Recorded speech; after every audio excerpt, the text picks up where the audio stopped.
నమస్తే, నేను మీ Revanth Chalamala.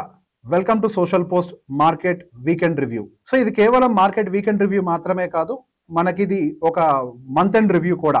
So here and there మనకి జూన్ సీజన్ కూడా కంప్లీట్ అయిపోయింది. దీంతో మనకి ఈ క్యాలెండర్ ఇయర్లో మనకి 6 months కూడా కంప్లీట్ అయిపోయింది. సో ఒకసారి ఈ 6 నెలల్లో మార్కెట్స్ యొక్క రిటర్న్స్ ఎలా ఉన్నాయి, నెక్స్ట్ రాబోతున్నటువంటి 6 నెలల్లో మార్కెట్ యొక్క రిటర్న్స్ ఎలా ఉండే అవకాశాలు ఉన్నాయి, ఇట్లా మల్టిపుల్ ఆస్పెక్ట్స్ లో ఒకసారి మనం డిస్కస్ చేసే ప్రయత్నం చేద్దాం. సో ఈ రోజైతే మార్కెట్ కొంతవరకు న్యూట్రల్ గా పాజిటివ్ గానే క్లోజ్ అయింది.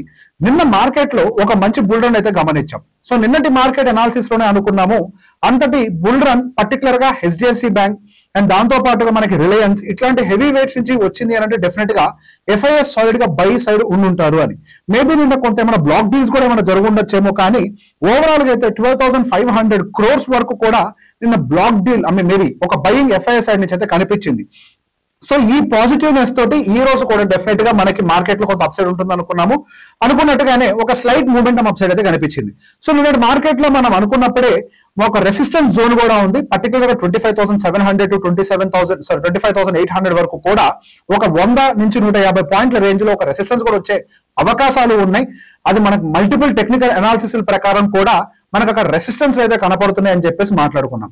అండ్ దాంతో పాటుగా మనకి జూలై యొక్క సీజన్ కూడా రాబోతుంది. కాబట్టి ఈ జూలై సీజన్ లో మార్కెట్ యొక్క అవుట్పుట్ బేస్ చేసుకొని, అంటే ఎర్నింగ్స్ ఎలా ఉంటాయి అన్న దాన్ని బేస్ చేసుకొని మార్కెట్ గోయింగ్ ఫర్దర్ దాని యొక్క డైరెక్షన్ డిసైడ్ చేసుకునే ప్రయత్నం చేస్తుంది. సో దాన్ని మనం అనలైజ్ చేసే ప్రయత్నం చూసినప్పుడు కరెంట్ గా మనకి నిఫ్టీకి సంబంధించినటువంటి PE ratio here and there 23కి చేరుకుంది. మనకి లాస్ట్ టైం 24కి ఎప్పుడైతే నిఫ్టీ యొక్క పిఈ చేరుకుందో అక్కడి నుంచి మార్కెట్ లో కరెక్షన్ అనేది ట్రిగ్గర్ అయింది. సో గోయింగ్ ఫర్దర్ మళ్ళీ మార్కెట్ లో కరెక్షన్ ట్రిగ్గర్ అవుతుందా అంటే అది మార్కెట్ లో వస్తున్నటువంటి నంబర్ల మీద ఎక్కువగా డిపెండ్ అయ్యే అవకాశాలు ఉన్నాయి. సో మార్కెట్ లో యొక్క నంబర్లు గనక పాజిటివ్ గా వచ్చాయి అని అంటే మనకి ఎటువంటి ఇష్యూస్ లేవు. డెఫినెట్ గా మనకి గోయింగ్ ఫర్దర్ పిఈ కూడా మంచిగా డౌన్ సైడ్ అడ్జస్ట్ అయిపోయి మార్కెట్ కి అప్ సైడ్ పుష్ ఇచ్చే అవకాశాలు ఉన్నాయి. అండ్ దీంతో పాటుగా డివిడెండ్ ఈల్డ్స్ కూడా బాగా వీక్ అయిపోయాయి. ఈ డివిడెండ్ ఈల్డ్స్ వీక్ అవ్వటం వల్ల మార్కెట్ లో ఎర్నింగ్స్ బాగోలేదో నాకు ఇండికేషన్ క్లియర్ గా అర్థమవుతుంది. సో ఇప్పుడు రాబోతున్నటువంటి కంపెనీల యొక్క నెంబర్ మార్కెట్ డైరెక్షన్ డిసైడ్ చేసే అవకాశాలు ఉన్నాయి. జూలై 2nd week లో ఐటీ సెక్టర్ కి సంబంధించిన దాంతో మనకి రిజల్ట్స్ అనేవి స్టార్ట్ అవుతాయి. ఐటీ సెక్టర్ కి సంబంధించి కొంచెం డీప్ గా మనం డిస్కస్ చేయాల్సిన అవసరం ఉంది. ఐటీ సెగ్మెంట్ గత 3 సంవత్సరాల నుంచి పెద్ద ఎత్తున ఎటువైపు డైరెక్షన్ తీసుకోలేదు. అప్ సైడ్ కి వెళ్ళినప్పటికీ మనకి సెల్లింగ్ అనేది బాగానే మళ్ళీ ట్రిగ్గర్ అయింది. హియర్ అండ్ దేర్ 30% వరకు ఫాల్ అయింది. ఇంకా దాని ఆల్ టైమ్ హై నుంచి 18% డిస్టెన్స్ లో ఉంది. సో ఐటీ సెగ్మెంట్ కి గోయింగ్ ఫర్దర్ అసలు ఫ్యూచర్ ఉంటుందా లేదా అని మల్టిపుల్ ఎక్స్పర్ట్స్ తో మాట్లాడినప్పుడు అవి సింగిల్ డిజిట్ తోటి గ్రో అవుతున్నాయి. కాబట్టి మనకి పొటెన్షియల్ గా రిటర్న్స్ ఇవ్వవు అని అంటున్నారు. కాకపోతే మనం ఫ్లిప్ సైడ్ కూడా ఆలోచించాల్సిన అవసరం ఉంది. కరెంట్ అవి 6% 7% అంటే సింగిల్ డిజిట్ గ్రోత్ అయితే ఇస్తుండొచ్చు. కాకపోతే ఎప్పుడైతే fed interest rate cut start చేస్తాయో అప్పుడు వాటి యొక్క నెంబర్స్ పెరిగే అవకాశాలు ఉన్నాయి. వాళ్ళ ఆర్డర్ బుక్ పెరిగే అవకాశం ఉంది. దాంతో పాటు వాళ్ళకి రెవెన్యూ గ్రోత్ కూడా బాగా వస్తుంది. డబుల్ డిజిట్ గ్రోత్ వచ్చే అవకాశాలు ఉన్నాయి. So fed interest rate cuts ఎప్పుడు నుంచి చేసే అవకాశాలు ఉన్నాయి. వాళ్ళకి ఎప్పుడైతే ఇన్ఫ్లేషన్ కూల్ ఆఫ్ అవుతుంది లేదా టారిఫ్ రిలేటెడ్ అన్సర్టనిటీ ఉండదు అనే క్లారిటీ వస్తుందో అప్పటి నుంచి సాలిడ్ గా వాళ్ళు ఇంట్రెస్ట్ రేట్ కట్స్ చేసే అవకాశాలు ఉన్నాయి. And tariff related 90 days pass period కూడా ఈ జూలై నెల దాదాపుగా 10th or 9th ఎండ్ అయిపోతుంది. కాబట్టి ఒక ఫుల్ క్లారిటీ మార్కెట్ లో ఒక డైరెక్షన్ ఎట్టుంటుందో రాబోతోంది. మనకి జూలైలో మార్కెట్ అప్డేట్స్ కి సంబంధించి పర్టికులర్ టారిఫ్ అన్సర్టనిటీ క్లియర్ అవ్వచ్చు. అండ్ దాంతో పాటుగా క్వార్టర్లీ రిజల్ట్స్ కూడా వచ్చే అవకాశాలు ఉన్నాయి. కాబట్టి ఆ క్వార్టర్లీ రిజల్ట్స్ కూడా వస్తాయి. కాబట్టి హియర్ అండ్ దేర్ వాళ్ళ ఫ్యూచర్ గైడెన్స్ బేస్ చేసుకొని కొంతవరకు అడ్వాంటేజ్ తీసుకునే అవకాశాలు ఉంటుంది ఐటీ సెగ్మెంట్. అండ్ 2026 లో ఎక్కువ రేట్ కట్స్ ఫెడ్ సైడ్ నుంచి వచ్చే అవకాశాలు ఉన్నాయి. కొన్ని యాంటిసిపేషన్స్ ఉన్నాయి. So fed interest rate cuts కనుక చేసింది అని అంటే మనకి ఐటీ సెగ్మెంట్ కి సంబంధించిన ఆర్డర్ బుక్ గ్రోత్ బాగా వస్తుంది.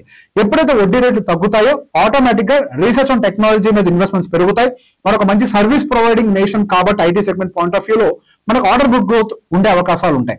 సో అప్పటి వరకు వెయిట్ చేస్తే మనకు మంచి ఎంట్రీలు దొరకవేమో అని ఒక ఒపీనియన్ కూడా నాకుంది.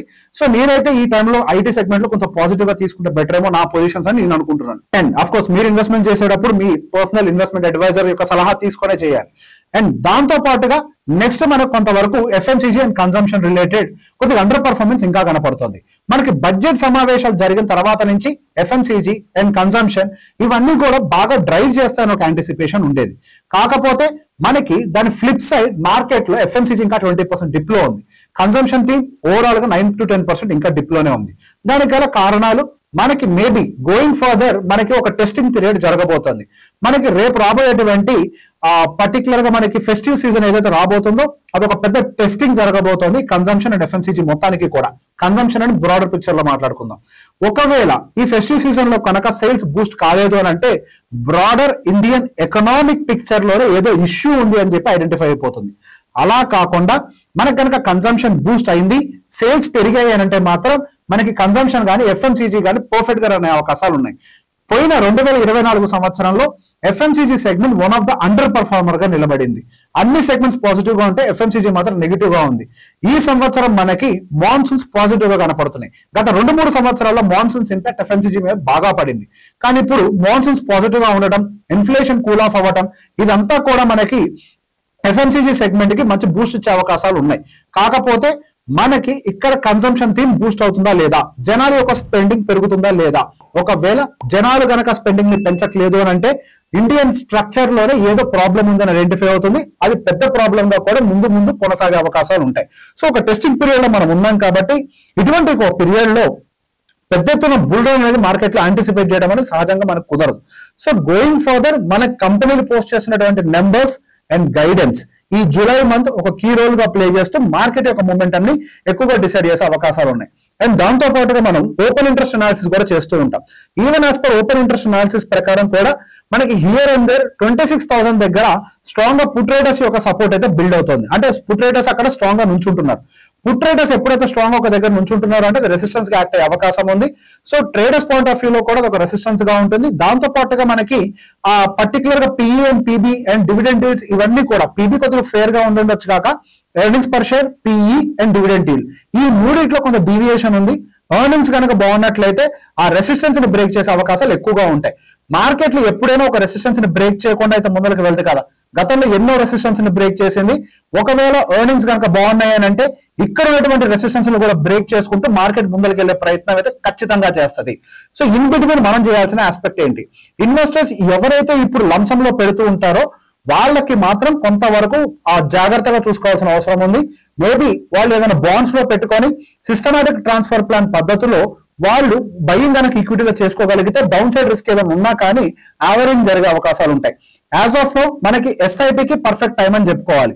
ఈవెన్ మనం 2025 బిగినింగ్ నుంచి కనుక గమనించినట్లయితే మనకి mid and small cap, large cap ని అండర్ పర్ఫార్మ్ చేసే, పర్టికులర్ నిఫ్టీ 50 కూడా అండర్ పర్ఫార్మ్ చేసే. అండ్ గోయింగ్ ఫర్దర్ కూడా ఇంకా అండర్ పర్ఫార్మెన్స్ కంటిన్యూ అవకాశాలు అయితే ఇంకా కనపడుతున్నాయి నెక్స్ట్ 6 months లో కూడా, అంటిల్ అన్లెస్ నెంబర్స్ యొక్క గ్రోత్ ఉంటే తప్పించి. నెంబర్స్ యొక్క గ్రోత్ మనకు ఉంటుందా లేదా అనే క్లారిటీ రావడానికి మాక్సిమం 1 month టైం ఉంది. So here and there investments పెట్టేటప్పుడు ఏ వేటిలో అయితే ఆపర్చునిటీస్ మనకు ఉన్నాయో ఆ ఆపర్చునిటీస్ ని ఇప్పుడు ఆల్రెడీ మనకు ఫర్ ఎగ్జాంపుల్ ఆటో సెగ్మెంట్ కొంచెం ఇంకా డౌన్ లోనే ఉంది, అండ్ ఎఫ్ఎంసీజీ డౌన్ లో ఉంది, కన్సంప్షన్ డౌన్ లో ఉంది. There are few segments which are down. మనకి బాగా ఆల్ టైమ్ హైని కొట్టుకుంటూ వెళ్ళిపోయినటువంటి ప్రైవేట్ బ్యాంక్, ఫైనాన్స్ ఇవన్నీ కూడా మంచి రిటర్న్స్ ఇచ్చాయి. అవి ఇంకా పెరగవు అని చెప్పట్లేదు. కాకపోతే సహజంగా మనకి మార్కెట్లో క్యాష్ ఫ్లో అనేది ఒక సెక్టార్ నుంచి ఇంకో సెక్టార్కి మూవ్ అవుతూ ఉంటుంది. ఆ మూమెంటంలో భాగం కింద నా యాంటిసిపేషన్ ప్రకారం నెక్స్ట్ ఐటీ సెగ్మెంట్, ఆ తర్వాత ఎఫ్ఎంసీజీ అండ్ కన్సంప్షన్లోకి స్లోగా మూవ్ అవుతుంది అనేది ఒక యాంటిసిపేషన్ నాకైతే ఉంది.